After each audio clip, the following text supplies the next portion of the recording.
Abantu abaningi abawuvala umlomo esikhundleni zokuxhumana bebabaza isihluku esenziwe ngowesilisa obulale intombi yakhe ngokuyihlinza umqala aqede waqopha ividiyo wayiphosta ezinkundleni zokuxhumana. Buka Lesithathu TV sakubingelela ungakhohlwa ukuncofoza u-like, follow, subscribe ukuze siqhubeke sikwethulele zonke ezithe zangena zasematheni.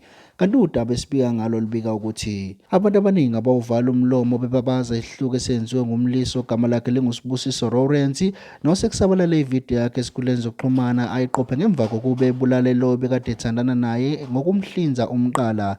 Kanti le vidiyo yakhe bese eyiqopha lapho khona echaza isizathu esenze ukuthi kungani embulala, nalapho khona aphinde aveza ukuthi usekwenze okuningi enzela lo muntu wesimame aphinde amshiye. Kanti uphinde waveza ukuthi lo wesimame ukwazile ukuthi athole ingane ngaphandle kwe-relationship yabo, wabe seqhubeka yena ayondla kunjalo. Kanti-ke uthe uma ngabe lo wesimame uma ngabe sezophunyelwa izimali wabe seyamala. Kanti-ke mbuka Lesithathu TV ngaphambi kokuba ngiligoqela lolu daba, nansi ividiyo yakhe esichazela ngokwakhe okwenzekile. Ngizosengihluku ngizamile sebenze kanzima empilweni yami thana sesifaye woman. Ngizama ukumjabulisa,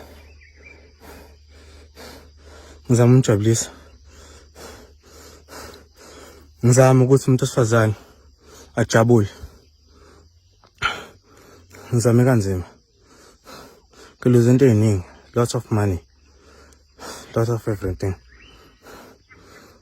but-ke wazala ingane engasiyo yami, ngambekezelela ngayondla. Wakhathala yimina wangala ngoba sezophumela uRaf azamela umina. Wangigabha, ngamgabha ngavuma, ngahamba ngamshiya, ngavuma. Kodwa usesebonile senginomuntu wami, sengihappy, ngiyamyeka naye unomuntu wakhe, wabuyela kumina. Wathi kumina asibuyelane, uzomyeka asikane. Into ayenzile uthatha ifoni yami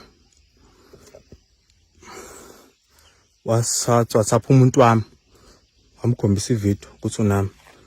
Umuntu wami angala ngenxa yakhe.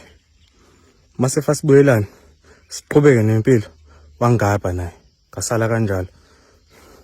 Lo muntu lo ngimondle engenanix, engenalutho. Noma umuntu osifazane lapha yekani xhaphaza amadoda, yabo, yekani. Nangu